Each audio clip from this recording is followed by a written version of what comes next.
What's going on, Giants fans? Welcome to the latest episode of our Talk is Cheap Giants podcast from NJ Advanced Media, the Star Ledger, and NJ.com. Daryl Slater here with you on Tuesday morning, August the 5th. Ryan Novozinski joining me in a minute, my co-beat writer, of course, as usual. So, Giants are 10 practices into training camp. They started training camp about 2 weeks ago. Tomorrow will be 2 weeks. Tomorrow, Wednesday the 6th, will be 2 weeks since they started camp. 10 practices in, about half in pads. The preseason opener Saturday afternoon, the 9th of August in Buffalo, which Jaxson Dart will be rolled out there for the first time. And this is a good time to kind of take a step back, even though probably, certainly too early to draw major sweeping conclusions. But the Giants are not practicing today. And so a good time to kind of see where things are at development-wise, injury front, participation level in terms of who's working with the starters, how Jaxson Dart's performing. We'll get into all that, of course. And Ryan, what's going on? Daryl, a lot to unpack, man. And lest we forget that all of this started with a Jaxson Dart pick six, which now feels like a month ago. It sure does. His first team period rep of training camp was exactly that. And Russell Wilson told him, next play, on to the next play. And he moved on to the next play, and he's had some. So we'll just start right there. We'll start with Jaxson Dart. We don't need to get into the preamble about what all we're going to cover, but look, we're going to talk about the team here for 20, 30 minutes. That's kind of what we do. So the most important guy by far is Jaxson Dart in terms of this team's future. We've had 10 practices. Again, the padded part of it only matters so much when you're talking about the quarterback because these guys can't get hit in practices. It'll be fascinating to see how he handles things in preseason game action. He's had some moments where he's looked like a very confident kid who can make some nice throws, who is, I think, the unafraid, fearless part we already knew. Again, when he's keeping the ball running, he's not going to get hit. So it's hard to draw any big conclusions necessarily from that. His line, or the first string line, certainly, and definitely the second, remains certainly a question mark, which we'll get into. But I think overall he has been solid. He's been what you'd expect, I would think, if you had reasonable expectations. There have been a couple days of rookie hiccups in terms of just not looking decisive, I think is the way you put it when we talked about this yesterday for his practice on Saturday. He bounced back yesterday, Monday, coming off an off day, was much more decisive. Kind of keeping his head up, looking down the field in coverage, tight coverage situations, scrambling around, finding an open receiver. Good signs, like small moments like that. You don't want to make too much of a big deal out of them, but that's what we have to go on right now. So what have been your sort of broad and also specific observations of Jaxson Dart? I think I go back to day one when Daboll sits there at the podium and someone asks him, what is a sign of a good summer for Jaxson Dart, right? And obviously Brian Daboll is going to give some coach speak, some cliches, whatever. But he just simply put it to get better every day. And I think that Jaxson Dart kind of took that to heart, right? I think he did get better every day. The one outlier being that the two practices ago where he kind of made some of those same mistakes that he did on days 1 and 2. Jaxson Dart has a lot of good traits, man. The first couple of days, and the reason where you saw some of those pick sixes, and you saw him holding on to the ball way too long. Like you said, indecisiveness. That was the big word that I kept throwing around with Jaxson Dart. He was just hanging onto the ball far too long, hanging out there behind the line of scrimmage in the backfield on so many would-be sacks, especially against a defensive front like this that the Giants have, which has been kind of the strong suit of their training camp. Dart has seemingly, let's see how it is in game action, but that indecisiveness I think is gone. I think the last 2 days where he's held onto the ball a little bit too long, it's not for indecision anymore. It's for him, quite frankly, his the wide receivers, like the number twos and stuff like that, and the backups, they just haven't been open. So this is it's a sign of maturity. It's a sign of him getting better, him learning the offense a little bit. He's not going to be the starter right away. I don't think so, at least, barring just a barrage of pick sixes from Russell Wilson in practice. But I think that there are enough signs there to where, when fans are clamoring for Dart to come in, I think Daboll could feel a little bit more comfortable putting him in sooner rather than later, just because of how quick of a learner he's been in camp. Yeah. And I would just caution people and say, look, we're talking about 10 training camp practices, half the Exactly. pads. And so we're discussing these things in terms of the absolutes in that we've seen them, right? We What have we've a seen show them to do, do today. very small sample size, has not had a chance, obviously, to play in a preseason game. Um, I think that to your point about the decisiveness, holding the ball too long. Like when is it a good thing? When is it a bad thing? Um, Again, you don't get a live pass rush in these camp practices, so it's hard to say like, okay, he should have gotten rid of it there or something like that. But um, there have been moments certainly where you saw what he was doing, what Daniel Jones and so many rookie quarterbacks did, and certainly Daniel Jones did it well past his rookie year where they had that deer in the headlights thing and they were holding the ball too long. But then on the flip side of that was what we saw yesterday, as you said, when the receivers were covered or, weren't able to get open, he didn't just abandon the play or take off and run. He moved the pocket, as they say, right? He rolled out, he kept his head up. Now it's really important. He kept his eyes down the field and waited for something to break down. And okay, a guy comes open in an unplanned way, scramble drill type situation, as they say. And was able to make something out of that. A Sandlot type play, and that's what one of the things he does well. Um, and I think so. There is a balance there, right? Of like when is it a good thing to be back there holding the ball, and when is it not? And I think that will kind of come more into a clearer picture when you're playing against a live opponent, right? As they say, someone can actually play football against you, which is what they're doing out there right now. Is kind of three quarters football, especially for the quarterbacks. Which okay, you're not going to like green light your quarterbacks to get hit. So yeah, I think just as we look forward here, is how much will he play on Saturday in Buffalo? I think it would make sense to get, I think, Russell Wilson a couple series and then Jackson Dart maybe the rest of the first half. Do you think he goes in second? How much do you think he will play? Do you think Russell Wilson will play? I mean, obviously, we're kind of doing a bit of educated guesswork here. What do you think on that? I think that it's going to be a little limited, which Giants fans don't really want to hear, but it's just kind of the reality. A lot of these coaches like to protect their rookie quarterbacks, especially drafted in the first round, and B, they kind of want to shield them and show them, hey, here's a series. I remember last year Drake May, I think he just got one series in his preseason Yeah, debut. good point.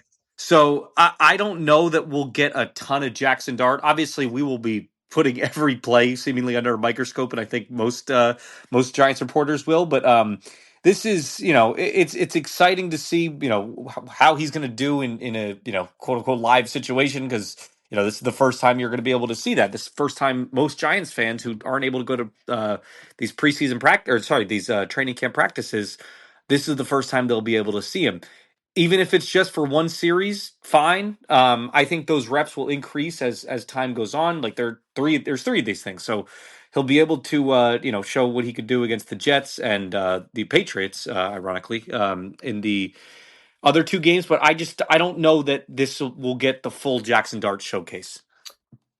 And real quick before I forget, I think the point to make about the Jets is the Giants have two joint practices that week. So that Right. typically winds up limiting the amount of time that important guys play in the game because the coaches can essentially script like a game during those practices. So that when you have a preseason game coming off joint practices, the game is even more worthless than usual.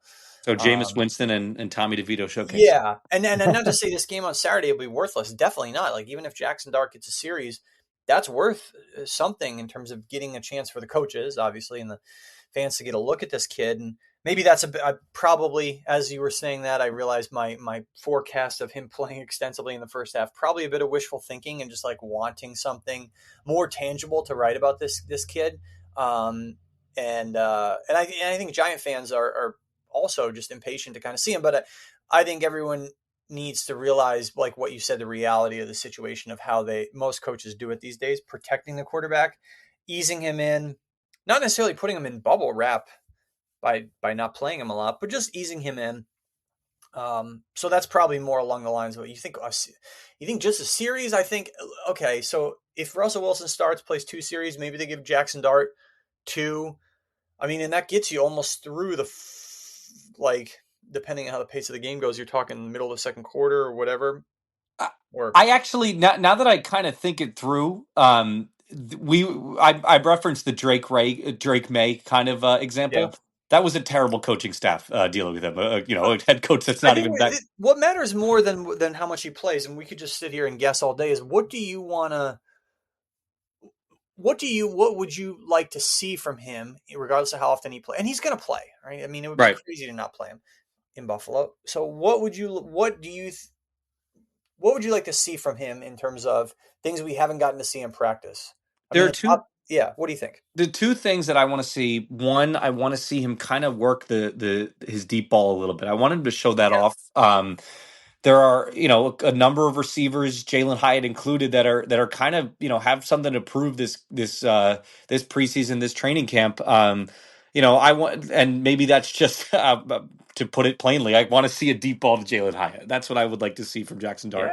yeah, Number two, what I've liked from him in training camp is I think once the play collapses, and this is something that's been talked about on the Gruden thing, and just one of his pros entering the league was that he's good at maneuvering. He's good at making something out of nothing. He's been decent at that in practice. You can see him kind of shoot up the middle a little bit, and he's a good scrambler. But you obviously want to see that in a live scenario because in practice you can they just put an arm around him and do whatever. I want to see what that kind of looks like if he's learned anything from what John Gruden told him, which is basically you can't play like a maniac out there, right? Like you can't yep. play just like leading with your head and doing stuff like that you were able to get away with in college. You just can't do that here. Yes, I think the worst nightmare would be him getting hurt by trying to play hero in his first preseason game. And I'm sure they have just like drilled into his head the importance of protecting himself. The one thing I'd like to see is the thing that we can't see in practice, and for good reason, is how he handles a pass like pressure, right? Yep. Does he how long does he hold the ball in the pocket when he's facing real pressure? Is he able to move the pocket effectively and keep his eyes up and find an open receiver down the field and scramble drill? Is he able to just give up on a play when that is the best course of action and throw the ball away? Can he I mean, and this one's kind of hard for us to see, right? Can he recognize, unless it's glaring, blitzes pre-snap? The pre-snap stuff.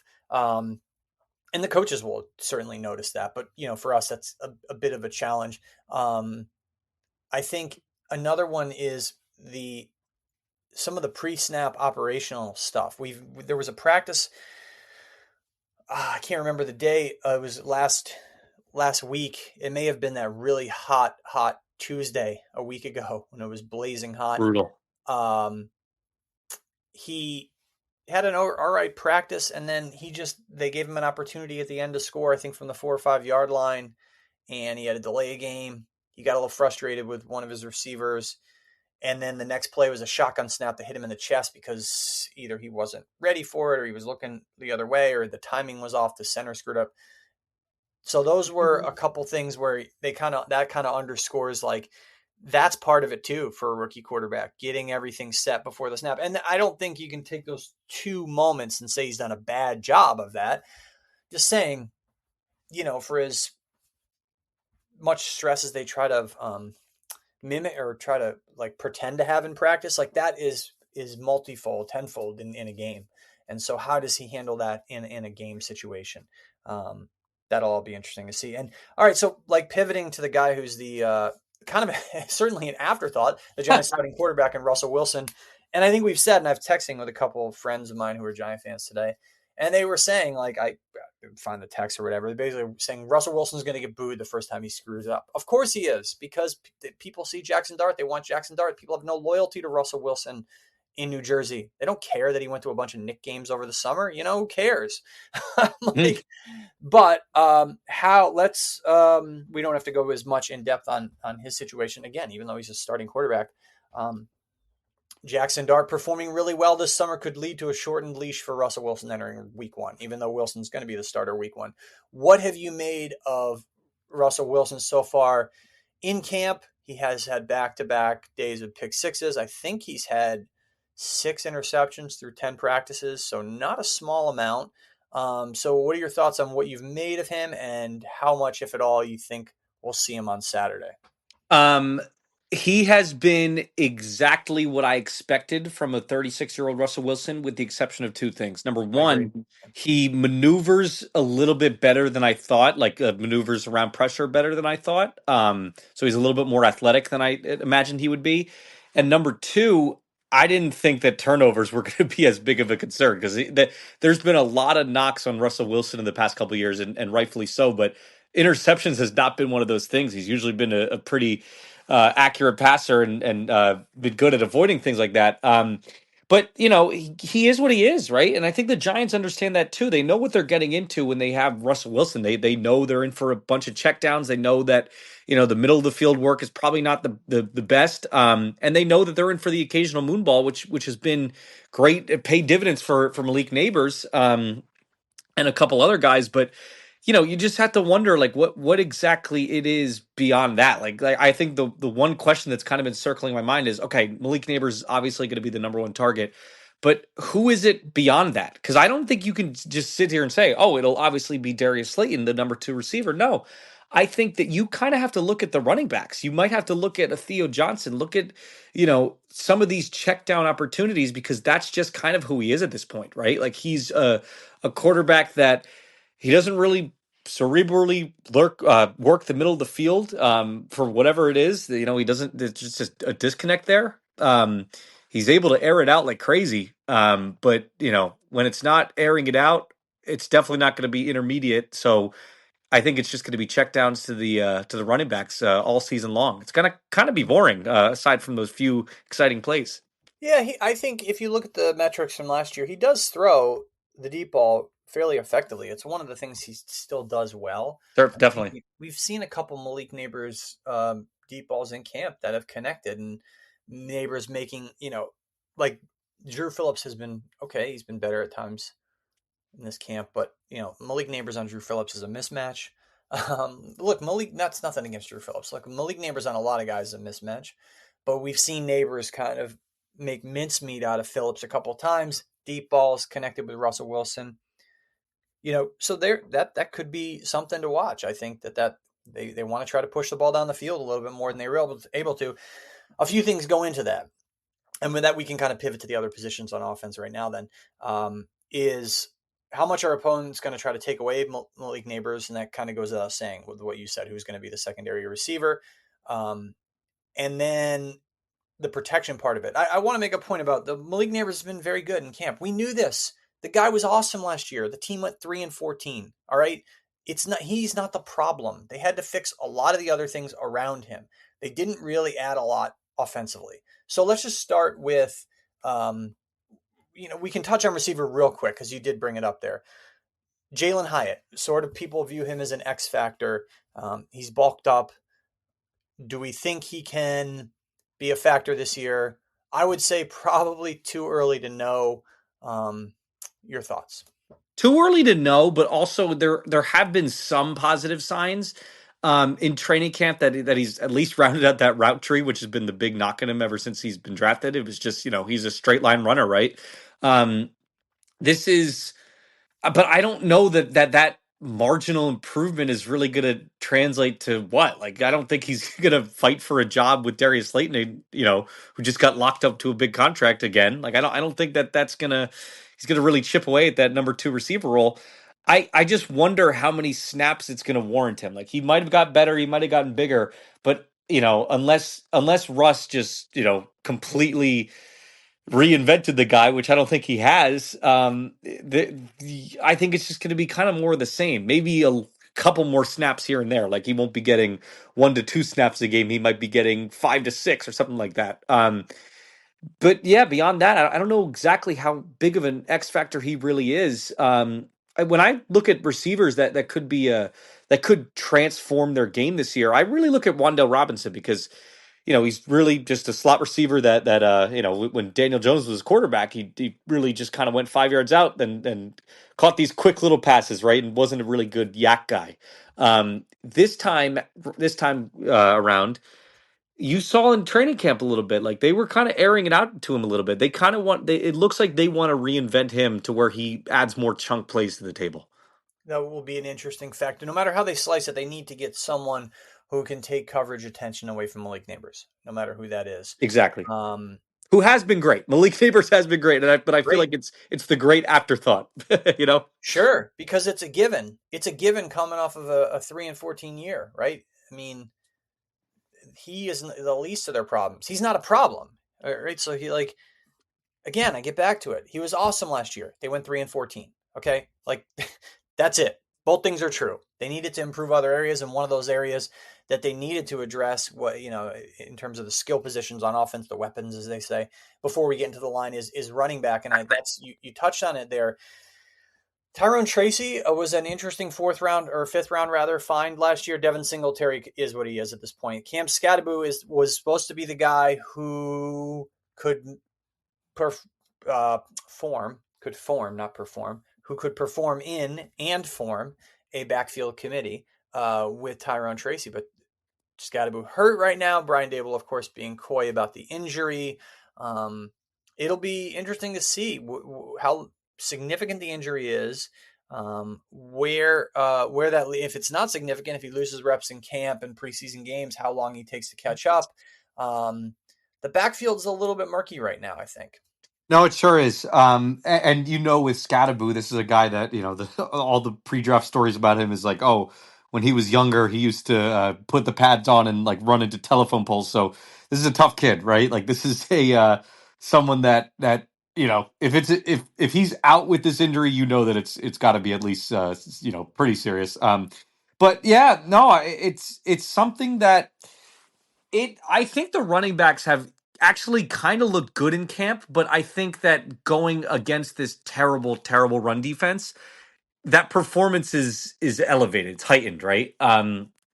So there's certainly a unit that I'm going to be looking at once once these games are live and once they go up against better run defenses that I want to see. How can you perform when the lights are on, so to speak? Tyrone Tracy, I think, will end up being, like you mentioned, the number one back pretty much. But I think that Scattaboo, once he's healthy, he'll start to chip away. He had a really good camp. And he's effective in the pass game too. This is someone that I think he led all running backs in college football in that. Yeah, this is something that I think you'll get a nice committee there with him and Tracy, which two young running backs, pretty good to have. And as you mentioned too, Singletary is who he is at this point. Well, I mean, Scotto's got to get back in the field. Right. I think you said you said he had a nice camp in like past tense. I think Giants fans hope his camp isn't over, and the coaching staff does too. I mean, they need this guy, and so yeah, I think that's an injury that, until proven otherwise, is a fairly significant concern. Another one that is not a new injury, so which is to say it's an old injury from last year, is Andrew Thomas. And now we can kind of get into the line, which, in case you forgot, the Giants offensive line for really the last decade plus has been atrocious. One of the reasons why the team has been atrocious, why the offense has been atrocious. And of course, Andrew Thomas's injuries the past 2 years have really just destroyed this line. Look, not that he can block every position. All right. So like even when he's out there, it's not a lock that this line is going to be really, really good. But and yes, they're going against an excellent defensive line in practice. So that's something you got to remember, that this D line should be one of the best in the league. The Giants will play many defensive lines that are not as good as their own. But the D line has really owned the offensive line in practice. That being the Andrew Thomas less offensive line, as he continues to remain on the PUP list and not practice in the wake of that foot injury that he suffered. And I'll look it up here. I think he played 6 games last year, so it was reasonably early in the season that he played his last game, and it was his final game was uh, against the Bengals on October the 13th. So that was almost that's 10 months ago now, that he got hurt.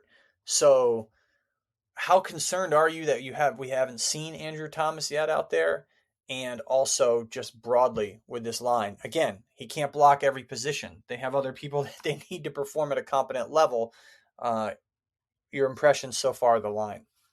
Yeah, much like Singletary, to kind of recycle that, I think the line just kind of is what it is right now. Like it's not great. Yeah, Especially without Andrew Thomas, who I don't know, like there, we could just play this guessing game. I think he'll be ready by week one I think so potentially, too.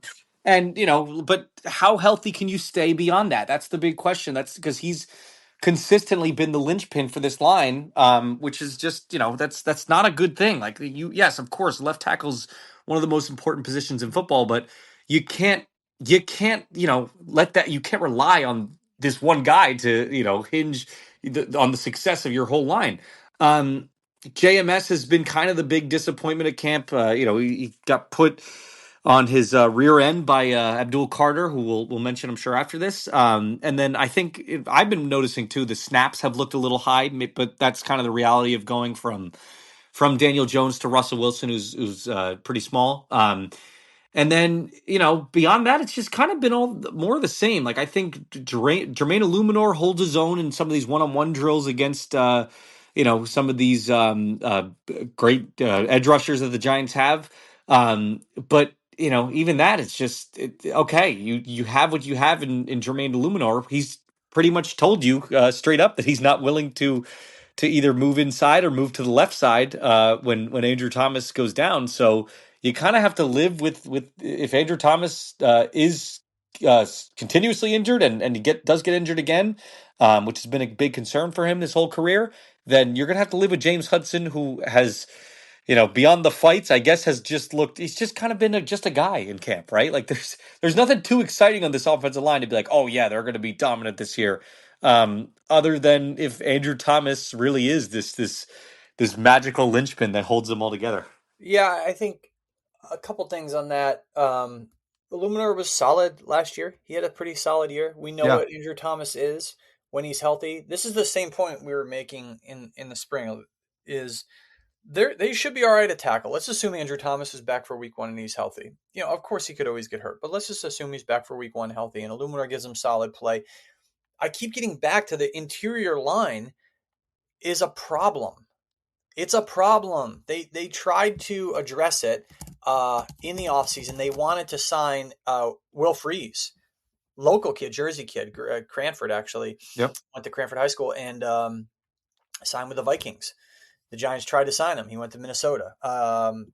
Clearly, they understand that um, the answers at guard are not in the long term, certainly, perhaps not in the short term, John Runyon and Greg Van Roten. And just forget about Evan Neal. All right. Just forget it. All right. He's He not he had a starting. fun little week there. He had a fun little first week, and then it Give just me a he came break. right back to earth. And Yeah. then look, the fact remains you build your line and you build your team through drafting premium, through making premium draft picks, right?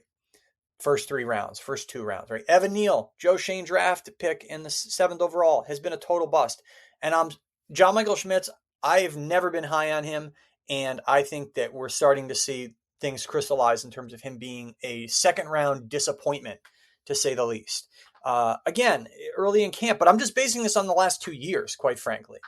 He has not shown nearly enough, much of anything, to make me think otherwise. So the interior line, still a big question mark. So I think broadly, this offense has a bunch of questions, obviously. If you're looking for, as we are almost like 30 minutes into this, we'll give you some very obvious beyond the like neighbors positives for this team. And that is their defensive front is as good as advertised, and Abdul Carter is nasty. And I think a couple things. Will they or should they trade Kayvon Thibodeau? And go back real quick to the offense. Where do you stand on will they or should they trade Jameis Winston before we get fully into the D line? um. Your thoughts on that, real quick. Yeah, I think that they probably should try to get something out of it, but I don't know that a team. I don't know that they have leverage, right? For I like which one, Thibodeau or on well Thibodeau, yeah, they definitely have leverage. yeah? I think they could. But Jameis Winston is just like, okay, yeah, like you what else are you gonna do? Like, okay, the Giants go to a team and say, hey, you need a quarterback. Let's say they go to the Saints or someone like that, or the Browns. You need a quarterback. We're going to trade you Jameis Winston. That team should look back at them and say, okay, well, you're just going to end up cutting him or someone else. So you don't need Jameis Winston. So you Yep, really have no leverage here. So yeah, we'll give you a 2027 seventh round pick or something like that. I There's agree. I agree. yeah. What about Um, more pressingly? Because Winston is not going to be if even if he's around, he's not going to be a significant factor. But Thibodeau could be a factor. I mean, he's not as good as Abdul. Well, look, maybe that's unfair. All right, the kid Carter's played 10 camp practices. Thibodeau's performed well in games at times.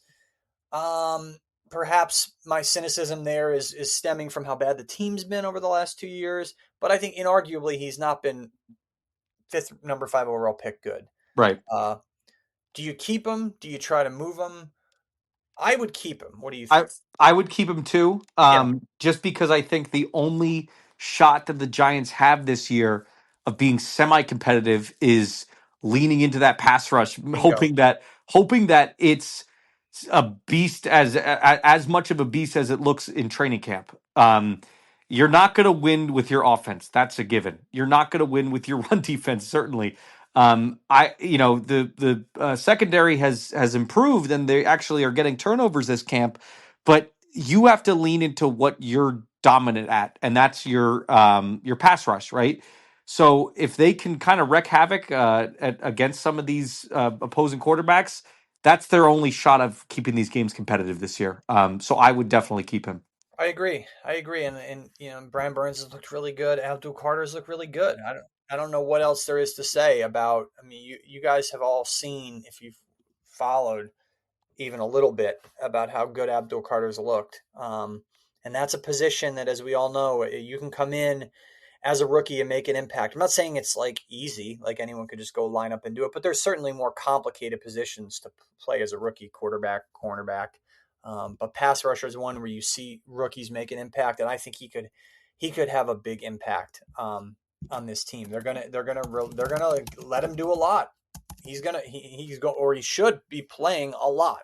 Um, so I think that'll be absolutely fascinating to watch. And even if the Giants lose a bunch of games this year, which I think they will, looking at Carter, watching Dart, gives fans whenever Dart plays, right, or hoping that he'll play, gives fans an opportunity, just like Malik Neighbors last year, to kind of say, keep tuning in, I think right? the Giants will be watchable this year. I think that's the one thing that last year they weren't. This year there's at least interesting things to follow.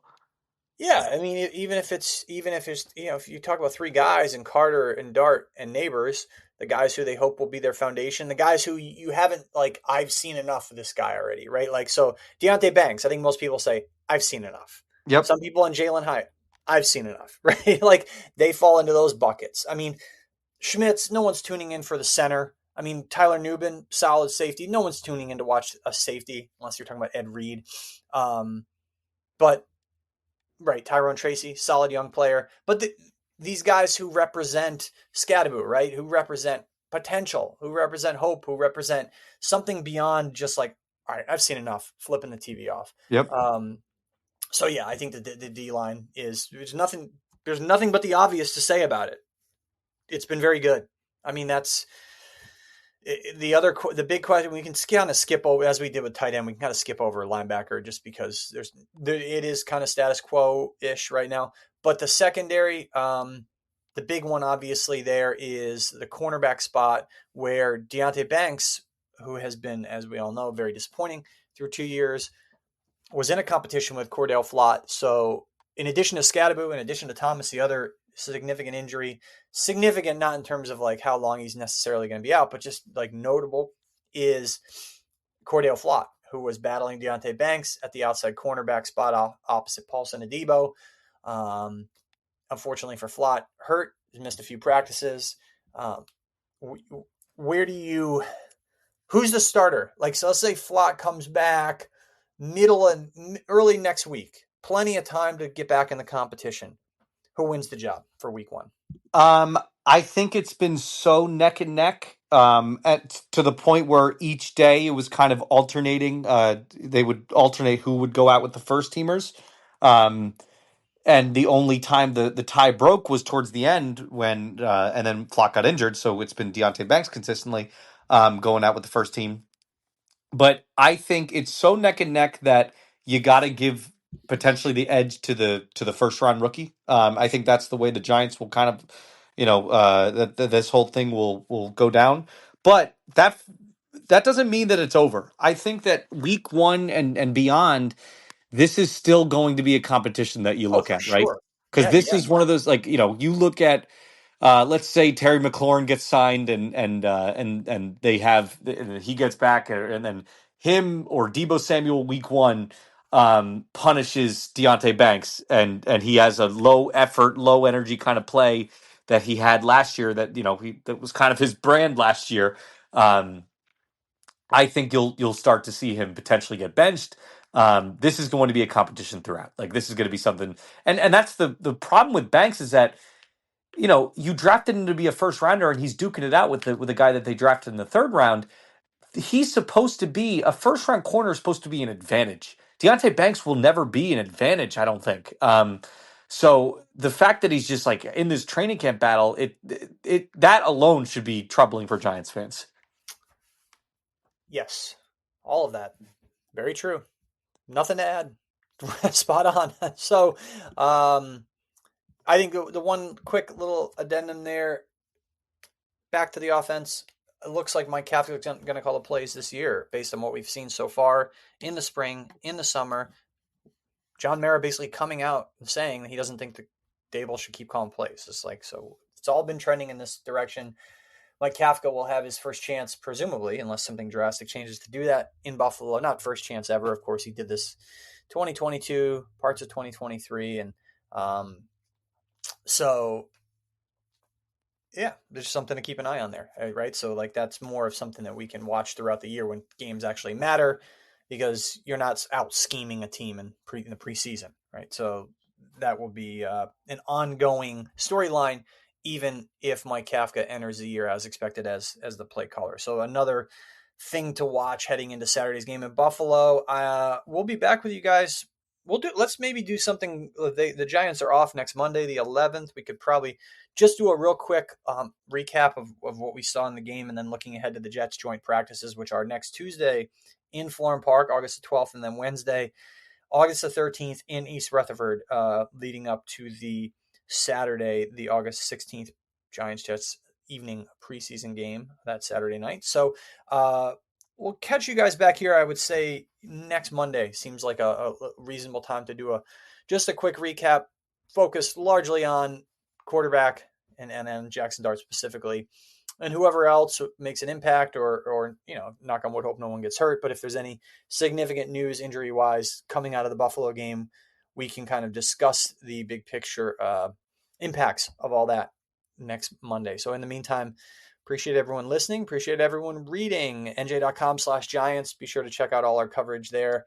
And for Ryan, I am Daryl, and we will catch you guys later.